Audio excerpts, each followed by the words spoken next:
ಚರಣ ಸೇವೆ ಅಂದರೆ ಆ ಥರ ಸೇವೆನಾ? ನಮ್ಮ ಹಿಂದೂ ಧರ್ಮದಲ್ಲಿರೋ ಶಾಸ್ತ್ರಗಳನ್ನ ಆ ಥರ ಯೂಸ್ ಮಾಡ್ತಿದ್ರಾ? ನಮ್ಮ ಹಿಂದೂ ಧರ್ಮದ ಹೆಸರಲ್ಲಿ ಯಾವ್ಯಾವ ಥರ ನಾನಾಚಾರ ಮಾಡ್ತಿದ್ರು ಅಂತ ಎಲ್ಲ ನೀವು ತಿಳ್ಕೊಬೇಕು ಅಂದರೆ ಈ ಒಂದು ಸಿನಿಮಾನ ನೋಡಿ. ಸಿನಿಮಾ ಹೆಸರು ಮಹಾರಾಜ ಅಲ್ಲ, ಮಹಾರಾಜ್. ನಾನು ಇದ್ದಂಗೆ ಸ್ಟ್ರೈಟಾಗಿ ಯಾವುದೇ ಫಿಲ್ಟರ್ ಇಲ್ದಂಗೆ ಮಾತಾಡ್ತೀನಿ. ಅದಕ್ಕೂ ಮುಂಚೆ ಎಲ್ಲರಿಗೂ welcome back to my channel.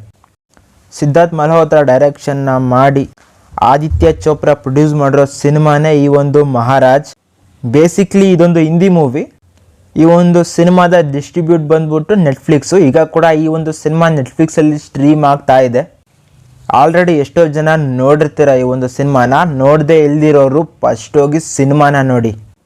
ಸಿನಿಮಾದ ಸ್ಟೋರಿ ಲೈನ್ ವಿಷಯಕ್ಕೆ ಬಂದರೆ, ಈ ಒಂದು ಸಿನಿಮಾ ಸ್ಟೋರಿ ಏನಿದೆ ಅದೆಲ್ಲ ರಿಯಲ್ ಇನ್ಸಿಡೆಂಟು. ಸಿನಿಮಾ ಸೆಟಪ್ ಆಗಿರೋದು 1880s 50sಲ್ಲಿ. ಆಗಿನ ಟೈಮಲ್ಲಿ ಜಾದುನಾಥ್ ಮಹಾರಾಜ್ ಅನ್ನೋ ಒಬ್ಬ ವೈಷ್ಣವ ಗುರು, ನಾನು ಕೃಷ್ಣ ವಂಶಸ್ಥ ಅಂತ ಹೇಳ್ಕೊಂಡು ಕೂಡ ಬಂದಿರ್ತಾರೆ. ಅವರು ಧರ್ಮದ ಹೆಸರಲ್ಲಿ ಮಾಡ್ತಿದ್ದಂಥ ದೊಡ್ಡ ಅನಾಚಾರ ಏನಂದರೆ ಚರಣ ಸೇವೆ. ಈ ಒಂದು ಸಿನಿಮಾ ಸೆಟಪ್ ಆಗಿರೋದು ಕೂಡ ಈ ಒಂದು ಪಾಯಿಂಟ್ ಮೇಲೇ. ಚರಣ ಸೇವೆ ಏನಂತ ಅಂದರೆ, ಒಂದು ಹೆಣ್ಮಗಳು ಒಂದು ರಾತ್ರಿ ಫುಲ್ಲು ಈ ಮತಗುರು ಹತ್ರ ಕಳೆದ್ರೆ ಆ ಒಂದು ಪ್ರೋಸೆಸ್ನ ಚರಣ ಸೇವೆ ಅಂತ ಕರಿತಿರ್ತಾರೆ. ಯಾವ ಥರ ಕಲಿಯೋದು ಅಂತ ನಿಮ್ಗೆ ಆಲ್ರೆಡಿ ಗೊತ್ತಿರುತ್ತೆ.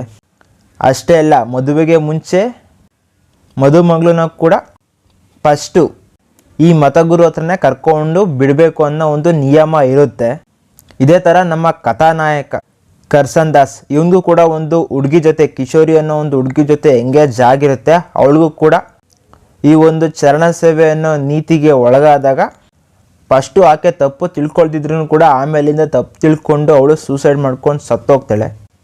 ಇವನು ಈ ಒಂದು ಚರಣ ಸೇವೆನ ಸರ್ಕಾರದಿಂದ ಅಳಿಸಾಕಬೇಕು ಅಂತ ಹೇಳ್ಬಿಟ್ಟು ಹೋರಾಟ ಮಾಡ್ತಾನೆ. ಆ ಒಂದು ಪ್ರೋಸೆಸ್ಸೇ ಈ ಒಂದು ಸಿನಿಮಾ. ನೀವಿನ್ನೂ ಡೀಟೇಲಾಗಿ ನೋಡಬೇಕು ಅಂದರೆ ಈ ಒಂದು ಸಿನಿಮಾ ನೋಡಲೇಬೇಕು. ಇಂಥ ಒಂದು ಸಿನಿಮಾಗಳನ್ನ ತಪ್ಪದೆ ನೀವು ನೋಡಬೇಕು. ನಿಜವಾಗ್ಲೂ ಸಿದ್ಧಾರ್ಥ್ ಮಲ್ಹೋತ್ರಾ ಒಳ್ಳೆ ಅಟೆಂಪ್ಟ್ ಅನ್ನೋದಕ್ಕಿಂತ ಇದು ಒಳ್ಳೆ ಅಚೀವ್ಮೆಂಟ್ ಅಂತಲೂ ಹೇಳಬೇಕು. ಇಂಥ ಸಿನಿಮಾಗಳು ಬರಬೇಕು. ಪ್ರೆಸೆಂಟು ನಾವು 2025 ಈಗಲೇ ಧರ್ಮ ಜಾತಿ ಅನ್ನೋ ವಿಷಯದಲ್ಲಿ ಹೋರಾಟಗಳು, ನೀತಿ ನಿಯಮಗಳನ್ನ ನೋಡ್ತಿರ್ತೀವಿ. ಅದು 80s 50. ಇನ್ನು ಆಗಿನ ಟೈಮಲ್ಲಿ ನೀತಿ ನಿಯಮಗಳು ಎಷ್ಟು ಕಠಿಣವಾಗಿದ್ವೋ, ಯಾವ ಥರ ಧರ್ಮನ ದುರ್ಬಳಕೆ ಮಾಡ್ಕೊತಿದ್ರು ಅಂತ ನೀವು ತಿಳ್ಕೊಬೇಕು ಅಂದರೆ ಈ ಒಂದು ಸಿನಿಮಾನ ನೋಡಬೇಕು. ಇನ್ನು ಕರ್ಸನ್ ದಾಸ್ ಕ್ಯಾರೆಕ್ಟ್ರು ಮಾಡಿರೋ ಜುನಾಯದ್ ಖಾನ್, ಆ ಒಂದು ಕ್ಯಾರೆಕ್ಟ್ರನ್ನ ತುಂಬ ಚೆನ್ನಾಗೆ ಪ್ಲೇ ಮಾಡಿದ್ದಾರೆ. ಇನ್ನು ಶಾಲಿನಿ ಪಾಂಡೆ ಕಿಶೋರಿ ಕ್ಯಾರೆಕ್ಟ್ರನ್ನ ಪ್ಲೇ ಮಾಡಿದ್ದಾರೆ. ನಿಜವಾಗ್ಲೂ ಅವರು ಕೂಡ ಆ ಒಂದು ಕ್ಯಾರೆಕ್ಟ್ರನ್ನ ತುಂಬ ಚೆನ್ನಾಗೆ ಪ್ಲೇ ಮಾಡಿದ್ದಾರೆ. ಮತ್ತು ವಿರಾಜ್ ಕ್ಯಾರೆಕ್ಟ್ರು ಮಾಡಿರೋ ಆ್ಯಕ್ಟರು ಕ್ಯೂಟಾಗಿ ಅನ್ನಿಸ್ತಾರೆ. ಅವರು ಈ ಒಂದು ಕ್ಯಾರೆಕ್ಟ್ರನ್ನ ಸಖತ್ತಾಗಿ ಪ್ರೆಸೆಂಟ್ ಮಾಡಿದ್ದಾರೆ. ಅವರು ಈ ಕ್ಯಾರೆಕ್ಟ್ರನ್ನ ತುಂಬ ಡಿಫ್ರೆಂಟಾಗಿ ಪ್ರೆಸೆಂಟ್ ಮಾಡಿದ್ದಾರೆ. ಆ ಒಂದು ಡಿಫ್ರೆಂಟ್ನೆಸ್ಸು ಎಲ್ಲರಿಗೂ ಇಷ್ಟ ಆಗುತ್ತೆ. ಇನ್ನು ಜಾದುನಾಥ್ ಮಹಾರಾಜ್, ಆ ವೈಷ್ಣವ ಧರ್ಮಗುರು ಕ್ಯಾರೆಕ್ಟ್ರು ಮಾಡಿರೋ ಆ್ಯಕ್ಟರು ಆ ಕ್ಯಾರೆಕ್ಟ್ರನ್ನ ತುಂಬ ಸಖತ್ತಾಗಿ ಪ್ಲೇ ಮಾಡಿದ್ದಾರೆ. ಆ ಒಂದು ರಾನೆಸ್ಸು ಎಲ್ಲನೂ ಕೂಡ ಆ ಒಂದು ಕ್ಯಾರೆಕ್ಟ್ರಲ್ಲಿ ಎದ್ದು ಕಾಣುತ್ತೆ. ನಿಜವಾಗ್ಲೂ ಈ ಥರ ಸಿನಿಮಾಗಳು ಬರ್ತಾ ಇರಬೇಕು ಅವಾಗವಾಗೆ. ಒಳ್ಳೆ ಅಟೆಂಪ್ಟು. ಇನ್ನು ಸ್ಕ್ರೀನ್ ಪ್ಲೇ, ಸಾಂಗುಗಳು ಎಲ್ಲ ಕೂಡ ಅಟ್ರಾಕ್ಟಿವ್ ಆಗಿ ತುಂಬ ಚೆನ್ನಾಗಿದ್ದಾವೆ. ಅವುಗಳು ಕೂಡ ಒಳ್ಳೆ ಫೀಲ್ನ ಕೊಡ್ತವೆ. ಫ್ಯಾಮಿಲಿ ಜೊತೆ ಕೂತ್ಕೊಂಡು ಆರಾಮಾಗೆ ನೋಡ್ಬೋದಾದಂಥ ಸಿನಿಮಾ ಇದು.